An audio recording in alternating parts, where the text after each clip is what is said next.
우리가 지금부터라도 주님을 만나서 영원한 생명의 길을 걸을 수 있을 것 같아요. 순육이 얼마 남지 않았습니다. 고3 학생들 모두 준비한 대로 잘 마칠 수 있도록 해주시고, 학생들도 학생의 본분을 다하며 주님의 소명을 함께 할 수 있는 힘을 주세요. 말씀 전하시는 전도사님과 선생님께 은혜 주시고, 학생들은 말씀을 잘 듣고 2주 동안 잘 생활할 수 있도록 도와주세요. 예수님 이름으로 기도드립니다.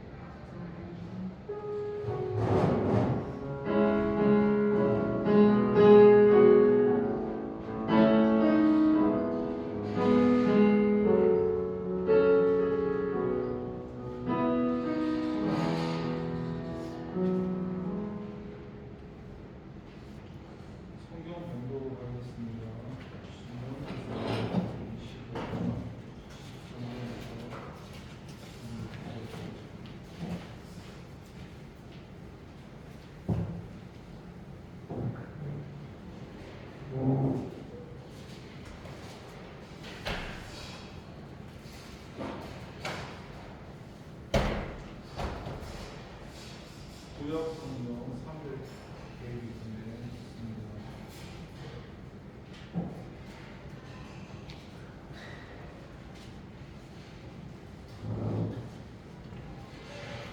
찾으셨다면 함께 공독하고 있습니다.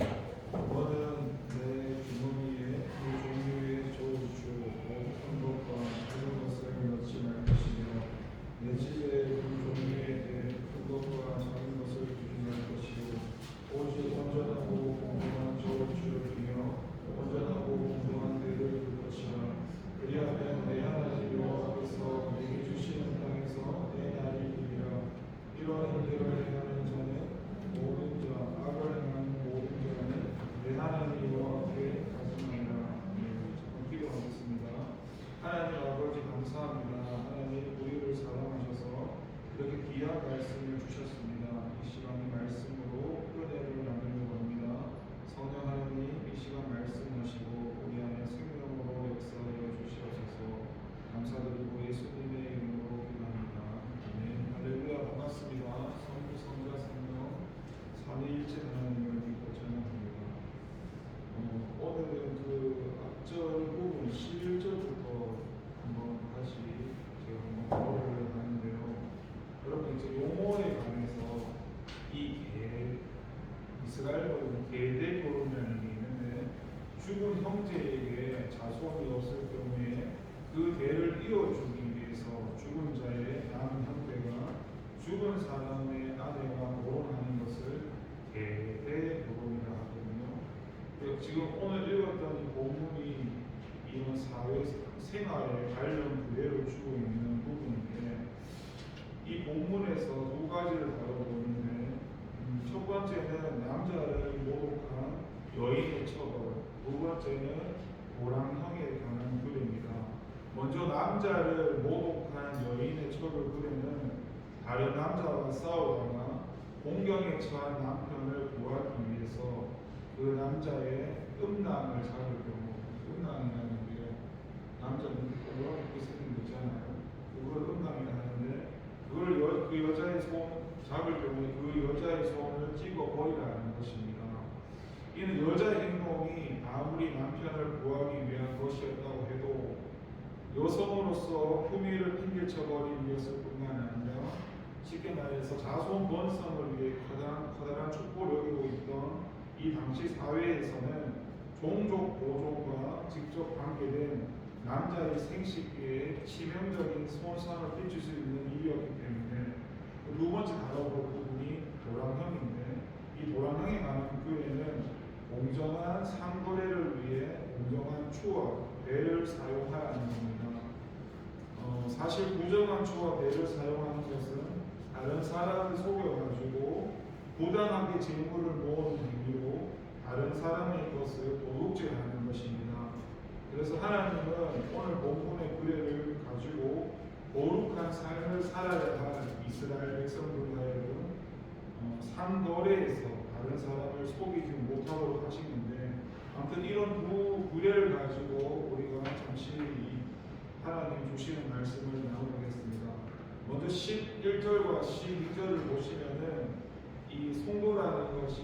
항상 하나님 앞에서 품위를 지켜야 합니다. 11절과 12절에 보면 두 남자가 지금 싸우고 있는데 한 사람의 아내가 자기 남편을 돕기 위해서 상대방 남자의 음란을 잡을 경우 그 여자를 불쌍히 보지 말고 그 손을 찍어버리라고 이야기하고 있습니다. 이는 비록 그 동기가 나름대로 정당한 이유를 가졌다 해도 한 남자의 아내인 여성이 다른 남자의 성기를 잡는 것과 같은 천박한 일을 하여서는 안 된다는 것입니다. 사실 사람이 자기 신분에 맞지 않게 아무 행동이나 가리지 않고 하는 것은 정말 추한 일입니다. 하나님의 말씀을 전하는 예를 들어서 목사가 강단에서 욕을 한다든지 한번 생각해 보십시오. 그 교회의 장로님이 술을 마신다든지 술 먹고 와서 주정을 한다든지 한번 생각해 보십시오. 그렇게 동네를 소란하게 만든다면 어떻습니까? 그러한 일들이 결코 있어서는 안 될 일이지만 만약에 일어난다면 스스로의 신분을 망각한 행위일 뿐만 아니라 자기의 품위를 스스로 팽개쳐버린 행동이기에 여러 사람들의 비난도 받게 됩니다. 여러분 세상에서 좀 잘 사는 사람에 속한 상류층에 사는 사람을 보면은 영적인 시각에서 보면은 그들의 영광이 아무것도 아닌데요. 그들의 생활을 보면 상류층이라는 나름대로의 자존심과 품위를 가지고 그들이 살아갑니다. 그래서 보통 사람들이 볼 때는 근접하기 어려운 그들 나름대로의 세계를 구축하면서 살아갑니다. 물론 그런 모습이 바람직하다고 할 수는 없는데, 그런데 자기 품위를 지키려고 노력할 줄 안다는 점에서 우리가 그런 부분을 좀 배울 필요가 있습니다.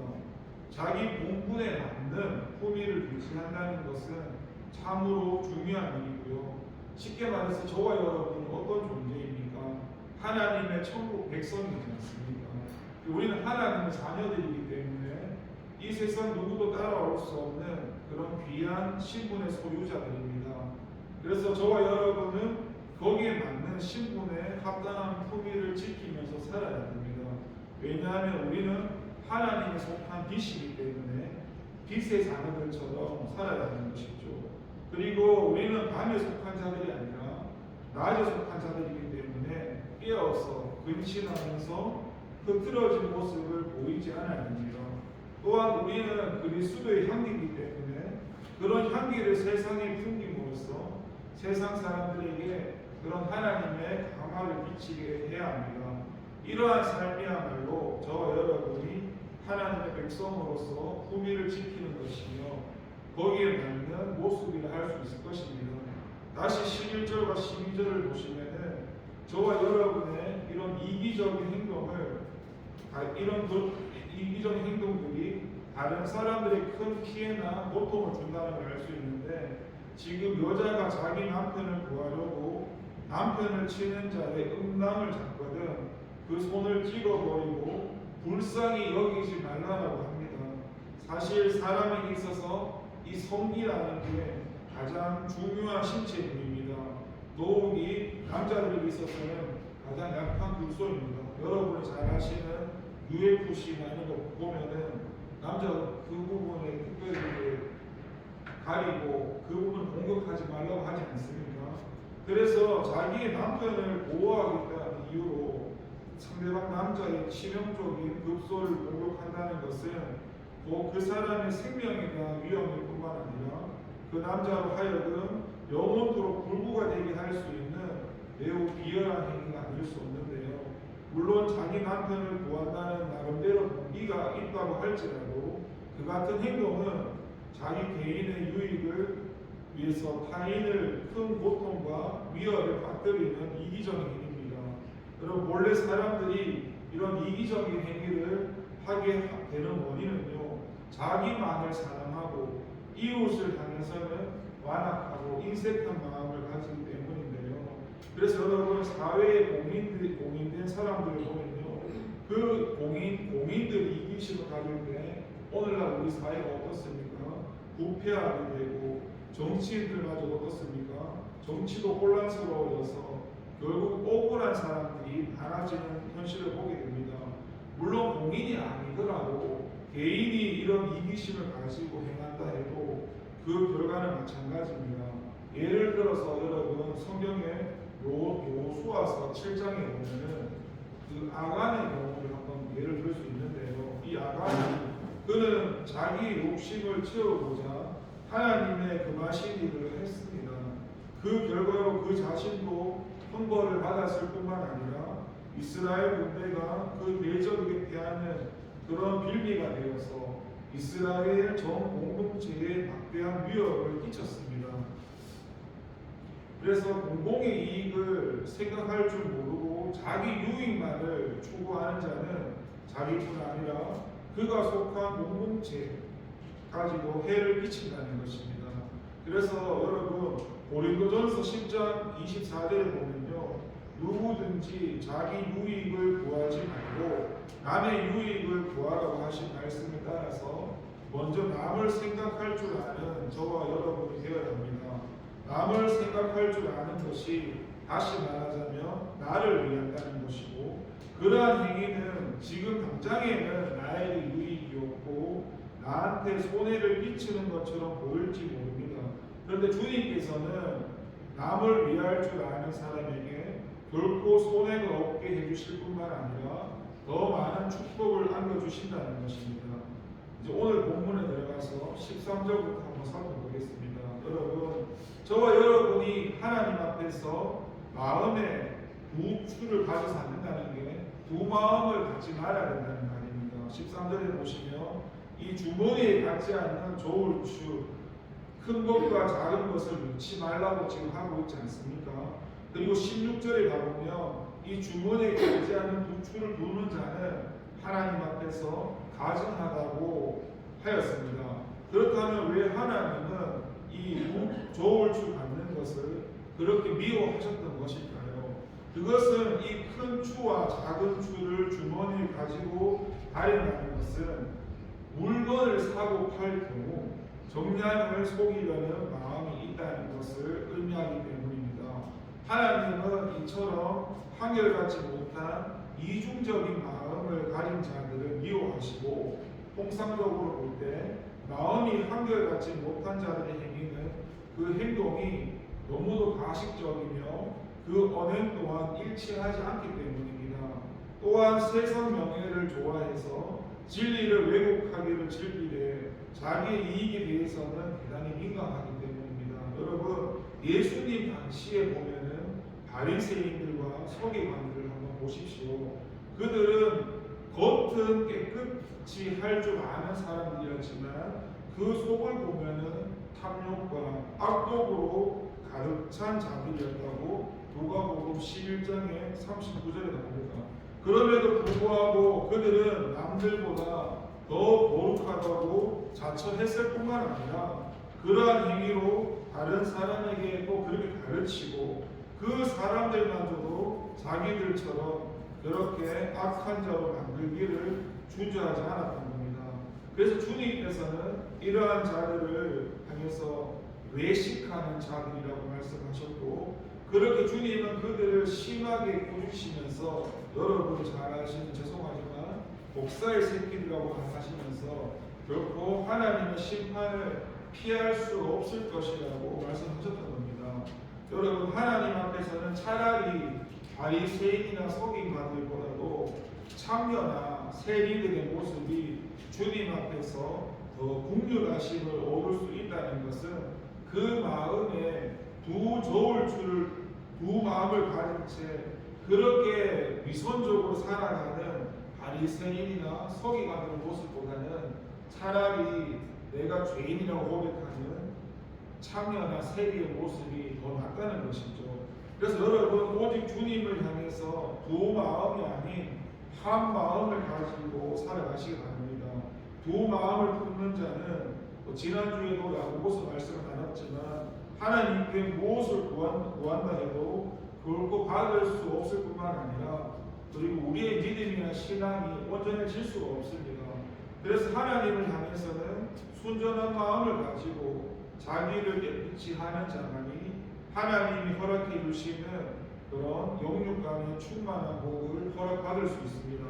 여러분 14절을 보면은 악이라는 것은 무엇이든지 다 제거를 해야 됩니다. 14절에서 내 집에 가지 않는데 큰 것과 작은 것을 두지 말라고 지금 말씀하는데, 여기서 지금 크기가 다른 데를 집에다 두지 말라고 말씀하신 것은 혹시라도 물건 팔 때에 작은 대로 되어주고 살 때는 혹시라도 큰 대로 되어 사고자 하는 악한 마음이 들 수 있을 것에 대비해서 주신 동부의 말씀입니다.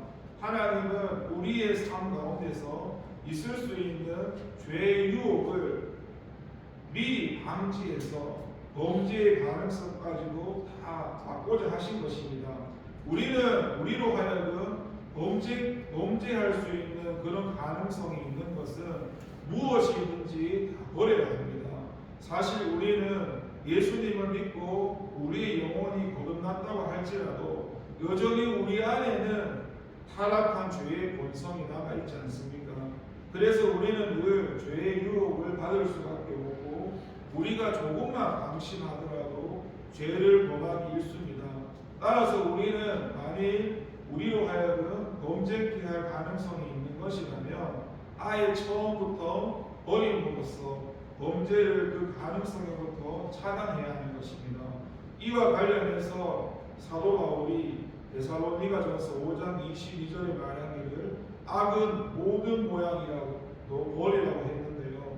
그렇다면 여러분, 지금 여러분을 범죄에 빠지게 하는 것이 여러분 아니나 주위에는 없는지 한번 살펴보시기 바랍니다. 그리고 혹시 있다면 그것이 무엇이 되었든 속히 버려야 됩니다. 왜냐하면 우리 인간은 연약해서 죄에 빠지기도 쉽지만은 죄에서 벗어나기는 너무도 어렵기 때문입니다. 그래서 우리가 죄를 미워해야 되며 죄를 사랑하면 안 되는 것이죠. 저 같은 경우에 한 가지 예를 들어보자면, 저는 사실 죄를 사랑하고 많이 즐기는 편입니다.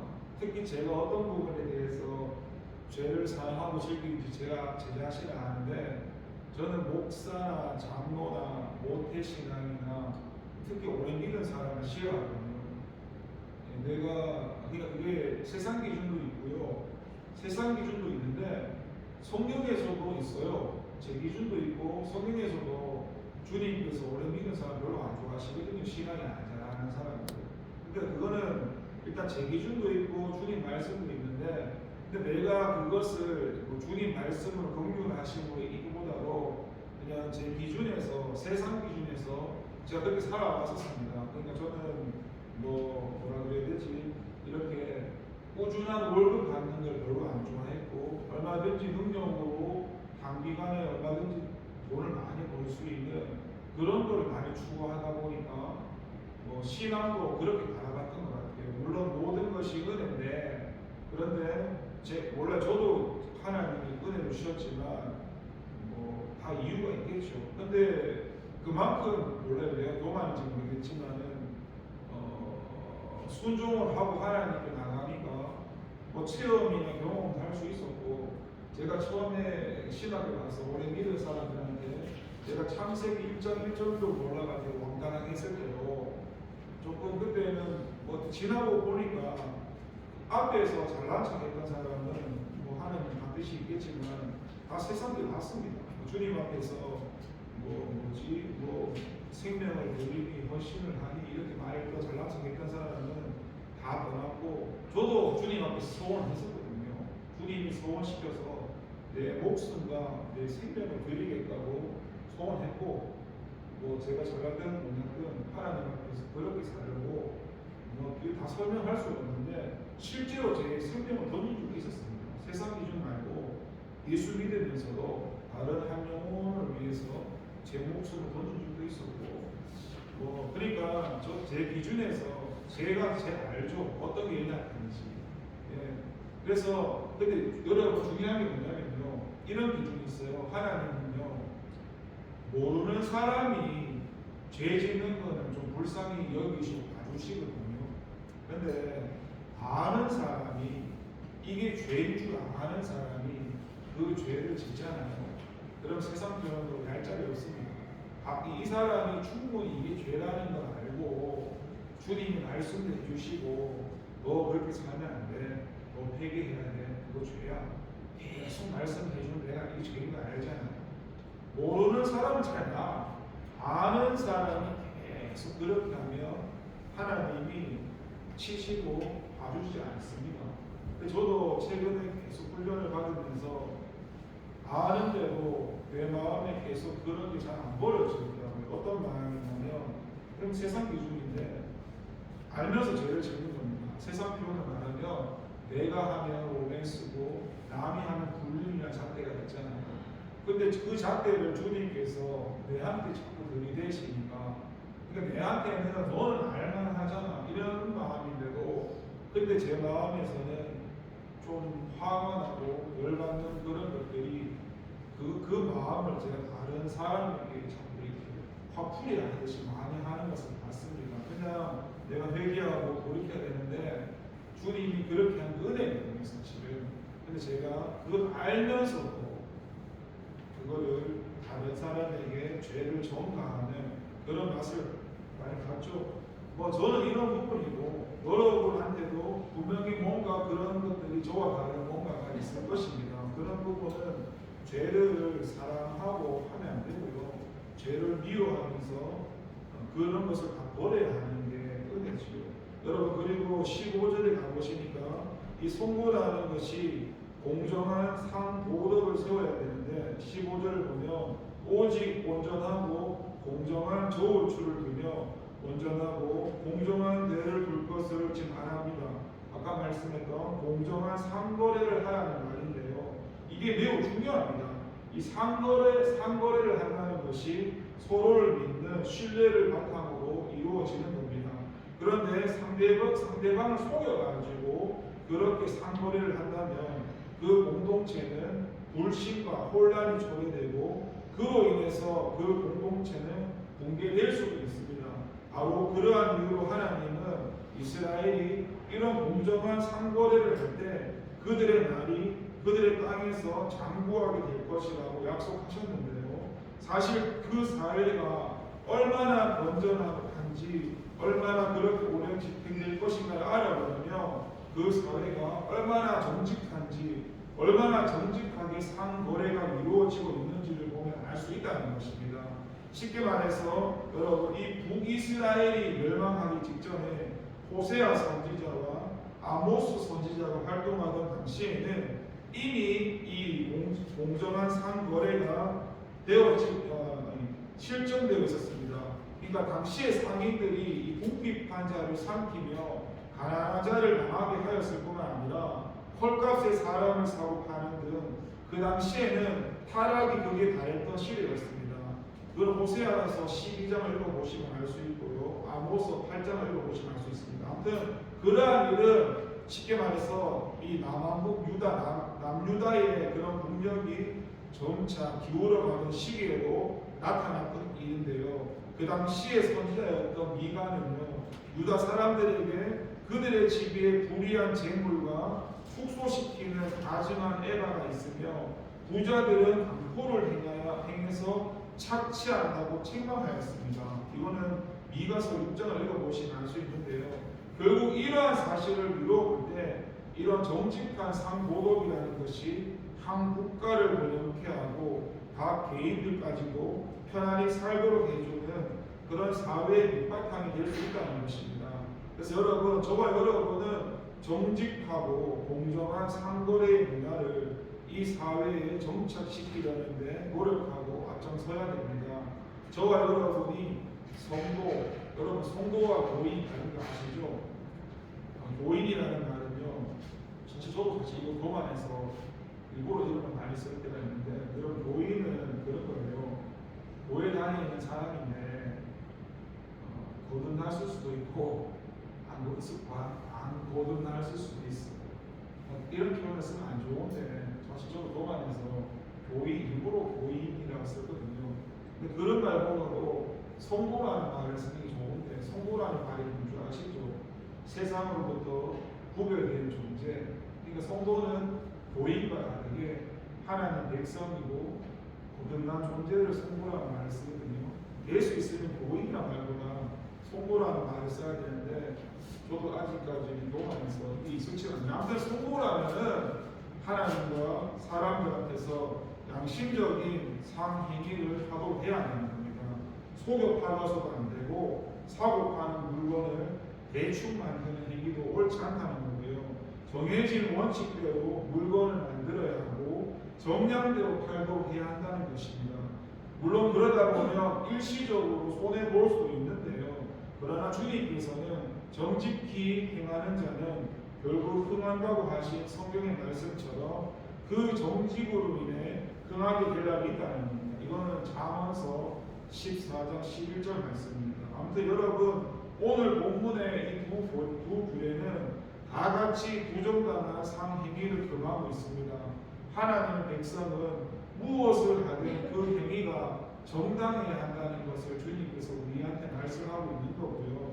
그래야만 하나님과 그리고 뿐만 아니라 사람들에게도 우리가 하나님의 백성이라고 인정받게 된다는 사실입니다.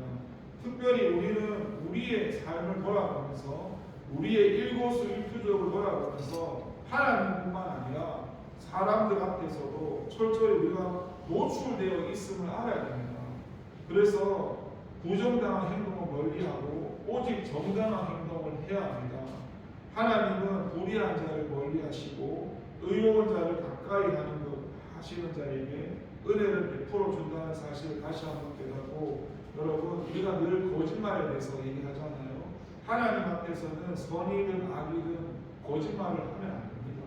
하나님은 거짓말 하시는 분이 아니기 때문에, 그래서 늘 여러분 기준이 거짓말이 아니라 믿음의 기준이라는 것을 늘 기억하면서 우리가 우선 선택에 모여있을 때 항상 선택을 할 때 내가 양심이나 어떤 결정권에서 내가 이렇게 선의의 거짓말로 이렇게 하는 게 정당하겠지라고 하면 그건 안 되고요. 주님의 믿음의 기준에서 다시 한번 말씀이나 그런 기준을 돌아보면서 하나님께서 원하시는 선택이 맞는지 그 기준으로만 되어야 한다는 것입니다. 기도하겠습니다. 하나님 감사합니다. 하나님께서는 겉과 속이 다른 바리새인이나 서기관들을 미워하시고 책망하시며 오히려 창녀나 세리 같은 그런 죄인들을 또 긍휼히 여겼습니다. 그것이 세상 기준, 인간의 기준에서는 분명히 바리새인과 서기관들이 더 깨끗한 사람이라고 우리가 충분히 이해할 수 있는데, 그런데 주님의 기준을 보니까 주님은 그런 기준이 아니라 두 마음을 품는 사람이 아닌 한 마음을 품는 자의 기준이라는 것입니다. 그래서 비록 창녀와 세리가 죄인들이었지만 그들은 두 마음을 품지 않고 하나님 저는 죄인입니다. 저를 용서해 주시옵소서. 그렇게 그들은 자신의 모습을 한 마음으로 나왔기 때문에 비록 그들의 모습이 옳지 않더라도 주님께서 그들을 긍휼히 여기신 것이고, 바리새인이나 서기관들은 겉으로는 위선을 가지고 나는 괜찮은 사람이야, 나는 신앙생활 잘하는 사람이야, 그렇게 겉으로는 그 모습을 행했지만은 속을 들여다보니까 악하고 탐하고 그런 겉과 속이 다른 마음을 가지고 있었기 때문에 주님이 그들을 향해서 돌이키라고 그렇게 심하게 선포를 하셨던 겁니다. 어떻게 보면은 오늘 말씀을 돌아볼 때에 제 모습도 하나님 앞에서 두 마음을 품고 겉과 속이 다른 모습으로 살아가고 있지 않는지 돌아봅니다. 사람들 앞에서 사람에게 잘 보이기 위해서 가식과 위선으로 살아가며 제 속에서는 남을 욕하고 그렇게 살고 있는 제 모습을 돌아볼 때에 이 두 마음을 주님께서 회개하고 고치라고 하시는데도 끝까지 죄를 미워하지 않고 죄를 사랑하면서 살아가는 제 모습을 봅니다. 하나님 불쌍히 여겨주시고 주님 앞에서 두 마음을 품지 않고 한 마음으로 있는 그대로 내 연약한 모습을 가지고 주님 앞에 나갈 수 있도록 주님 도와주시고, 이 말씀이 다른 사람에게 향하는 것이 아니라 내 자신에게 이 말씀이 올 수 있도록 주님 도와주시옵소서. 감사드리고 예수님의 이름으로 기도드립니다. 모원 찬송을 50절 1절에서 전하겠습니다.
하나님 감사합니다.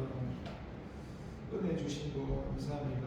하나님의 은혜는 다른 사람이 아닌 내 자신의 모습을 보고 그것을 회개하는 것이 은혜인 줄 믿습니다. 그런데 내 자신을 보지 못할 때가 참 많이 있고 다른 사람의 모습을 보면서 판단하고 정죄하면서 비판하고 비난하면서 그렇게 살아갈 때가 사실 너무나 많습니다. 하나님 용서해 주시고 불쌍히 여겨 주시고 두 마음을 가지고 살아가는 저의 모습을 용서해 주시고 오늘 그럼에도 불구하고 하나님 은혜 주셔서 교회를 불러주셔서 예배할 수 있고 찬양할 수 있는 은혜 주신 거 감사드리고 우리의 모든 것 형평가 아시는 주님께서 우리의 모든 필요를 채워주시고 우리가 주님과의 관계를 더 가까이 나갈 수 있도록 은혜를 해주시며 항상 우리를 올바른 길로 지도해 주시며 함께 해주세요. 예수님의 이름으로 기도를 드립니다. 주님이 가르쳐 주신 기도를 하겠습니다. 하늘에 계신 우리 아버지 이름을 거룩하게 하시며 아버지 나라가 오게 하시며 아버지의 뜻이 하늘에서와 같이 땅에서도 이루어지게 하소서. 오늘 우리에게 일용할 양식을 주시고 우리가 우리에게 잘못한 사람을 용서하여 준 것 같이 우리 죄를 용서하여 주시고 우리를 시험에 빠지지 않게 하시고 악에서 구하소서. 나라와 권능과 영광이 영원히 아버지의 것입니다.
우리가 불안전하기 때문에 안전하신 하나님을 믿고 나아갑니다.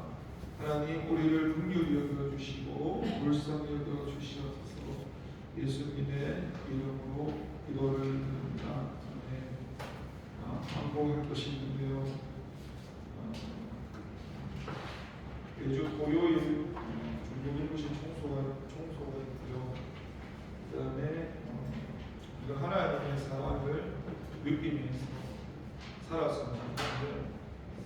이 하나님의 사랑을 느낄 수 있는 방법은요, 하나님의 사랑을 느끼지 못할 때는 어떻게 느끼냐면, 내 마음이, 우리의 마음이 높아져 있으면 하나님의 사랑을 느끼지 못합니다. 근데 내 마음이 낮아져 있으면은 정말 뭐 작은 거 하나도 하나님의 사랑이고, 내가 걸어다니는 거, 보는 거, 먹는 거, 그런 것들이 정말 하나님의 사랑이 느껴집니다. 이건 내가 그만큼 마음이 가난하고 내 마음이 낮아져 있을 때 그런 사랑을 느낄 수 있죠. 그러면 나를 살아볼 때도 주님 전하는 그 사랑을 얼마든지 전할 수 있고요. 그리고 지금 교회에 안 나오는 친구들이 있는데, 이거는 저도 마찬가지고 모든 여러분 믿는 게 그렇습니다. 종교라는 것은요, 누구나 가질 수 있습니다. 우리나라에 종교 자유가 있잖아요. 그래서 기독교든 불교든 이슬람교든 가질 수 있습니다. 여러분, 예수님 믿는 것은 종교가 아니거든요. 종교를 자유로 가지는 게 아닙니다. 예수님은 생명이시고 그분과 함께 살아가는 것이고, 이 말이 뭐냐면, 종교를 가지고 교회에 많은 사람들이 나오지만 그 사람들이 하나님을 만나지 못하면요, 열심히 헌신해도 봉사해도 하나님을 떠나게 됩니다. 저도 짧은 시기에 교회 생활하면서 그렇게 떠나가는 사람을 많이 봤고, 대화를 해보면 그들의 고백이 그렇습니다. 하나님이 살아계신지 모르겠습니다. 그들 말이 잘못되었다는 게 아니라 그게 바람직하고 솔직한 겁니다. 하나님을 인격적으로 만나지 못했으니까 찬양해도 뭐 헌신해도 하나님을 모르죠. 그리고 어떤 데가 예를 들면 뭐 일자리가 어디 취직을 한다든지 그러면은 하나님이 뭐 그냥 세상 길 자기가 원하는 대로 갑니다. 그 간이 잘못된 게 아니라 하나님과 관계하고 그 하나님이 원하시는 길을 가고 해야 되는데, 그런 관계가 안 되어진 사람은 언제든지 하나님을 떠날 수 있고, 물론 그것은 우리 힘으로 되어지는 건 아니고요. 하나님이 우리를 만나 주셔서 그렇게 예수님을 찾아갔다고 니고데모 어떻게 고모에 대해서 다시 태어나냐고, 그게 하나님이 만나 주셔야 우리 영혼이 살아나는 것이고. 그래서 여러분, 좀 다 할 수는 없지만 우리 중고등부 친구들도 하나님이 인격적인 이런 만남이 이루어 주셨으면 좋겠고, 그럼 제가 할 수 있는 것이 아니지만 늘 그렇게 기도하는 가운데는 있습니다. 그래서 여러분이 하나님을 인격적으로 만나기를 원하고 삶 가운데 그렇게 기도했으면 좋겠습니다. 하나님이 정말 살아계시지 않는다면, 믿기지 않는다면 하나님 앞에 있는 사실대로 고백하십시오. 하나님이 믿기지 않는다고. 아까 오늘 본문에도 그렇잖아요. 바리새인과 서기관들은 그런 고백도 하지 모릅니다. 속에는 그런 마음이 있어도 겉으로는 괜찮은 척하지만, 그런데 세리와 창녀들은 다르잖아요. 이 말씀을 왜 드리냐면, 저는 종교사잖아요. 저는 예수님 믿고 4학년 때, 학부 4학년 때까지 예수님이 안 믿어줬던 사람이거든요. 그래서 저는 신학교 다니면서 우리가 예배를 일주일에 2번씩 드리는데, 그 600명 가까이 되는 신학생이 있을 때 어떤 목사님이 설교하시면서, 여기서 예수님 안 믿어지는 사람 예배 드리지 말고 밖에 나가라는 건 아니라 꺼져라는 심하게 얘기했거든요. 욕을 하든 말든 저는 그때 일어났습니다. 근데 599명이 안 일어났습니다. 제가 우스워 보일 수도 있는데, 근데 예수님 믿는 거는 그런 겁니다. 안 믿기면은 안 믿겠다고 말을 해야 됩니다. 믿는 척 하면은 우리가 예수님을 진짜 안 믿기만, 그렇게 저도 신앙생활 하면서 주님 앞에 모르겠으면 모르겠다고 고백하고, 근데 그렇게 고백하고 나면은 어떻게 하나님이 만나주셔서 내 이 눈높이, 내 기준에서 내 어린 마음 가운데서 만나주시고 깨닫게 해주시고 저는 그렇게 신앙생활을 해왔었거든요. 성경적으로 봐도 그 태도가 맞더라고요. 안 믿기면 안 믿습니다. 모르겠으면 모르겠습니다. 여러분이 그런 마음으로 주님 앞에 나가서 인격적인 하나님과 관계를 했으면 좋겠고요. 그리고 너무 길었는데 중고등부 나들이 5번에 가면요, 저희가 11월 18일 날 토요일 날 공원 수원지라는 곳이 있는데 거기에서 교회에서 9시에 모여서 대략적인 시간이 3시까지 함께 할 생각입니다. 여러분 여기는 뭐 그냥 단순히 산책하면서 우리가 많은 교회 오면 많은 관계를 맺지 못하고 많은 얘기를 하지 못하잖아요. 이런 나들이 수능 끝나고 하는 시간이니까 가서 좀 더 우리가 친해지고 함께 할 수 있는 시간이 되어서 좀 추운 날씨지만 다 함께 갔으면 좋겠고요. 그리고 마지막으로 전달할 사항이 잠깐 앞에 나와주시면 좋겠는데 오은성 친구와 송혜린 친구 잠깐 좀 나와주셨으면 좋겠습니다. 앞으로 좀 나와주시고 잠깐 혜린 친구와 오은성 친구, 오은성 친구 잠깐 나오겠습니다. 잠시만요. 여러분이 아시는 대로 이 두 사람이 뭐예요? 고3 수험생이시지 않습니까? 얼마나 스트레스도 많이 받겠고 걱정과 염려 가운데 있을 텐데 이렇게 수능을 치시는 분도 있고 안 치시는 분들도 있는데 지금 이제 수능을 준비하는 이 두 청년에게 먼저는 작은 고에서 작은 선물을 준비합니다. 그리고 죄송한 말이지만 저는 수능을 안 쳤기 때문에 수능 치는 사람의 마음 솔직히 잘 모릅니다. 그런데 그냥 굉장히 걱정도 많고 염려가 많을 것이라 생각합니다. 왜냐하면 앞으로 어떤 대학을 가야 되고 자기 진로에 대한 걱정도 많겠지요. 그래서 잠시만 부족하지만 제가 잠시 기도하겠습니다. 하나님, 이 시간 고3 학생인 고은성 학생과 송혜민 학생을 위해서 기도합니다. 1년 동안 정말 많은 준비를 했습니다. 물론 그 전부터 많은 준비를 해왔을 것입니다. 내 인생에 대해서도 충분히 그럴 고민과 걱정을 할 나이들입니다. 이거는 이 친구뿐 아니라 대한민국의 학생들이라면 늘 고민을 합니다. 그럼에도 불구하고 이 시간 먼저 하나님께 비옵는 것은 고은성 학생과 송혜민 학생이 내 삶의 주인이 내가 아니라 내 삶의 주인은 하나님이라는 사실을 먼저 그 신앙과 믿음이 하나님과 관계성 속에서 되어졌으면 좋겠습니다. 그래서 먼저 하나님이 이 두 친구를 만나주셨으면 좋겠습니다. 그리고 지금 공부하는 그런 부분들도 최선을 다해서 공부할 수 있도록 하게 하시고 시험 칠 때 어떤 결과가 나올지는 알지 못하지만 행여라도 내 성적이 잘못되어서 거기에 너무 낙심하거나 좌절해서 마치 내가 인생을 실패한 자처럼 그렇게 낙오되지 않도록 도와주시고 늘 이 친구들의 삶 가운데 주님께서 함께 하신다는 것을 체험하고 경험할 수 있도록 주님께서 늘 이들을 붙들어 주셔서 이들이 가고자 하는 그 방향들이 하나님께서 원하시고자 하는 그 방향대로 나갈 수 있도록 주님께서 도와주시고 공부하는 이 학생들의 건강도 주님께서 지켜주셔서 시험 치는 그날까지 그 이후에도 주님께서 함께 하시고 하나님이 주신 그 지혜를 가지고 살아가고 하나님이 주신 그 지혜 가운데 시험도 칠 수 있도록 하나님 도와주시고 함께 해주시옵소서. 감사드리고 예수님의 이름으로 기도를 드립니다. 박수 한번 쳐주십시오.